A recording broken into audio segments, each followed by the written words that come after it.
What a wonderful view.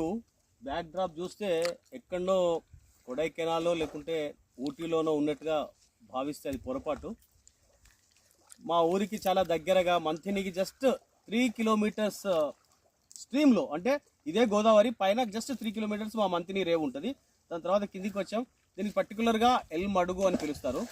ఇది ఒక historical place. Historical place అంటే ఇప్పుడు కాదు, కొన్ని వందల వేల సంవత్సరాల నుంచి ఇది ఒక హిస్టారికల్ ప్లేస్. ఎందుకంటే ఇక్కడ మనం చూస్తే వాటర్ ఎంత బ్యూటిఫుల్గా కనిపిస్తుంది. అటు కొండ, ఆ కొండ జస్ట్ మనం నిల్చున్నది కూడా ఒక కొండనే. ఈ రెండు గుట్టల మధ్యన ఈ నీళ్లు ఇప్పుడు కాదు అప్పుడు కాదు, ఎప్పుడు కూడా ఇంకిపోలేదు.